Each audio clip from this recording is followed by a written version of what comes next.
नमस्कार, welcome to study IQ. मैं हूं प्रशांत धवन। नाउ आज के समय आप देखोगे इंटरनेशनल मीडिया हर जगह ये टॉपिक कवर कर रहा है कि चाइना ने टेस्ट फायर किया है आईसीबीएम पहली बार कई दशकों में। नाउ जब हम कहते हैं दशकों में तो हम 4 दशकों से भी ऊपर की बात कर रहे हैं।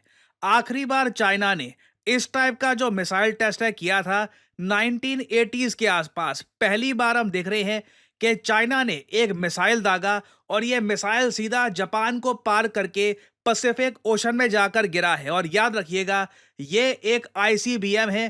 क्लियरली हम कह सकते हैं कि भारत के अग्नि 4 अग्नि 5 मिसाइल्स का एक तरीके से रिप्लाई कर रहा है चाइना। ना सिर्फ इन मिसाइल्स का, साथ ही साथ ये टेस्ट एक बड़ी चेतावनी है यूएस को और परहैप्स इवन जापान को। ये कोई सरप्राइज की बात नहीं है कि चाइना ने हाल ही में हुए क्वाड समिट के बाद किया है।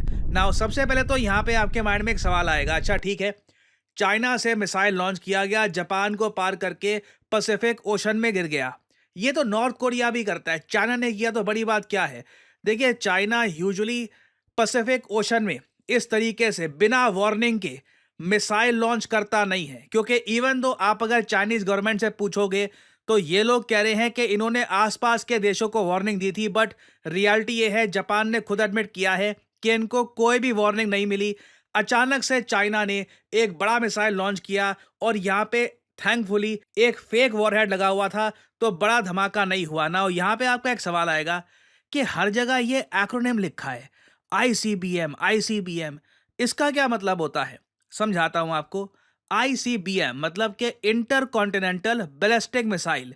ये एक ऐसा मिसाइल होता है जिसकी रेंज 5,500 किलोमीटर से भी ज्यादा होती है। इससे ज्यादा के डिस्टेंस पे ये हिट कर सकता है। और 5,500 किलोमीटर देखिए एक बहुत बड़ी रेंज होती है। अग्नि 5 मिसाइल को अगर हम देखें, जिसकी रेंज बताई जाती है 5,000 से लेकर 5,500 किलोमीटर के आसपास है। हालांकि चाइना काफी बार कह चुका है अग्नि 5 की असल रेंज 7,000 किलोमीटर से भी अधिक है, बट हम मान के चलते हैं 5,500। तो ये जो सर्कल देख रहे हो आप ब्लू यहाँ पर, ये होती है रेंज एक 5,500 किलोमीटर के मिसाइल की। आप देख सकते हैं, इसलिए इसको इंटर कॉन्टिनेंटल कहा जाता है, क्योंकि एक कॉन्टिनेंट से दूसरे कॉन्टिनेंट में यह मिसाइल हिट कर सकता है। नाउ अब यहां पे एक सवाल पूछोगे, अग्नि 5 जैसे मिसाइल या अभी जो मिसाइल चाइना ने लॉन्च किया है, जिसका नाम इन्होंने दुनिया के सामने बताया नहीं है, बस दुनिया को यह पता है कि ये एक आईसीबीएम मिसाइल था, इंटर कॉन्टिनेंटल बैलिस्टिक मिसाइल था। इसकी रेंज भी 5,500 किलोमीटर से अधिक थी। अगर आप मुझसे पूछे कि दुनिया में कितने देश हैं जिनके पास ये अग्नि 5 जैसे मिसाइल या जो चाइना वाले मिसाइल हैं ये होंगे, तो ये आपके सामने है आंसर। बहुत ही सिंपल आंसर है। अगर मैं आपसे पूछूं कि दुनिया में कितने देश हैं जिनके पास न्यूक्लियर वेपन्स हैं, तो बहुत ही सिंपल आंसर होगा 9। ये आज के समय वैसे ही काफी न्यूज में है ये टॉपिक, क्योंकि ईरान 10वां देश बनने की कोशिश कर रहा है। नाउ 9 जो न्यूक्लियर वेपन वाले देश हैं, इनमें से 8 देश आपको मिलेंगे जिनके पास आईसीबीएम है, इंटर कॉन्टिनेंटल बैलिस्टिक मिसाइल है। मतलब कि USA, Russia, UK, France, Israel, India, China, North Korea. जी हाँ, नॉर्थ कोरिया के पास भी आईसीबीएम है। इन सब कंट्रीज के पास ऐसे मिसाइल्स हैं जो 5,500 किलोमीटर से भी दूर हिट कर सकते हैं। और अगर आप पूछ रहे हैं मगर पाकिस्तान का क्या, देखिए पाकिस्तान इस केस में एक यूनिक कंट्री है, अनोखा देश है। पाकिस्तान दुनिया का अकेला देश है जिसके पास न्यूक्लियर वेपन्स हैं मगर आईसीबीएम नहीं है। रीजन इसका बहुत ही सिंपल है, पाकिस्तान खुल के कहता है कि इनका एक ही टारगेट है इनके न्यूक्लियर वेपन्स का, वो है इंडिया। किसी और कंट्री को हिट करने के बारे में अभी के लिए फॉर द टाइम बीइंग ये सोचते नहीं है। और जब भी पाकिस्तान ने आईसीबीएम बनाने की कोशिश करी है, तो इजराइल की प्रोटेक्शन के लिए यूएसए ने पाकिस्तान पे खुल के सैंक्शंस इंपोज किए हैं, ताकि पाकिस्तान कभी भी लॉन्ग रेंज मिसाइल 5,500 किलोमीटर से ज्यादा की रेंज के मिसाइल ना बना पाए। तो अभी के लिए पाकिस्तान का मेन फोकस इंडिया पे ही है और यूएस भी चाहता है कि पाकिस्तान के पास लॉन्ग रेंज मिसाइल्स ना आए। तो दुनिया में 8 देश हुए जिनके पास आईसीबीएम टेक्नोलॉजी वाले मिसाइल हैं।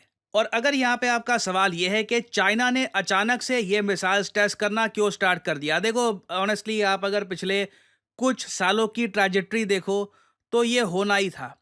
चाइना ये बात नोट कर रहा था कि इंडिया एक के बाद एक इंटर कॉन्टिनेंटल बैलिस्टिक मिसाइल के टेस्ट कर रहा है और कोई भी देश इंडिया पे सैंक्शन लगाने की बात नहीं करता। ना यूरोप डरता है, ना यूएस डरता है। किसी को चिंता नहीं होती कि इंडिया के पास इंटर कॉन्टिनेंटल बैलिस्टिक मिसाइल आ चुके हैं। इवन दो चाइना ने काफी बार यह कहा था कि यूनाइटेड नेशंस ने जो लिमिट लगा रखी है भारत पे, इंडिया बार बार वो लिमिट तोड़ के लगातार ये टेस्ट कर रहा है। और अगर मैं आपको लिस्ट दिखाऊं तो इधर आप देख पाओगे, इंडिया ने 2014 के बाद से लगातार इस टाइप के जो लॉन्ग रेंज टेस्ट हैं किए हैं। इससे पहले 2012 में, 2013 में टेस्ट हुआ था। फिर आप अगर देखो 2015, 16, 18, 18 में 3 बार ये टेस्ट हमने किया था। अग्नि 5 मिसाइल की मैं यहाँ पे बात कर रहा हूँ। जनवरी, जून, दिसंबर में एक साल में 3 टेस्ट। फिर 2021 में हमने टेस्ट किया, 2022 में, 23 में टेस्ट नहीं किया था। और अब मोस्ट रिसेंटली हमने देखा कि अग्नि 5 का हमने टेस्ट किया 2024 में, वो भी MIRV टेक्नोलॉजी के साथ। MIRV टेक्नोलॉजी में देखिए आप मल्टीपल टारगेट्स को हिट कर सकते हैं। और चाइना ने कड़ा विरोध किया था इस टेस्ट का। ये कहा था कि देखिए इससे रीजन में इंस्टेबिलिटी फैल जाएगी और ये गलत है। बट जब चाइना को दिखा कि ना यूएन इंडिया को कुछ कह रहा है, ना वेस्ट की तरफ से ज़्यादा इशू आ रहा है, लग रहा था इवेंचुअली थक हार के ये लोग भी ICBM टेस्ट करना स्टार्ट कर देंगे। इससे देखिए पहली बात तो कल को चाइना कुछ भी यूएन में कार्रवाई करने का सोचता, उसके चांसेस अब निल हो चुके हैं। क्योंकि इंडिया खुल के कह सकता है कि देखिए हमने ICBM का टेस्ट किया, चाइना ने भी कर लिया।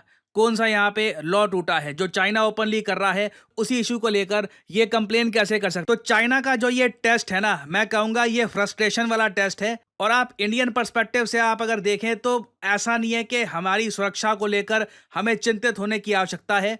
हमें ऑलरेडी पता था कि चाइना के पास ऐसे मिसाइल्स हैं जो इंडिया को हिट कर सकते हैं। ये कोई नई बात नहीं है। बस अब आप यही समझ लीजिए, जापान और कई और कंट्रीज को अब ओपनली बहाना मिल चुका है कि ये भी inter continental ballistic missile build करे या फिर यूएस के जो ICBMs हैं ये डिप्लॉय करवा दे अपने देश में।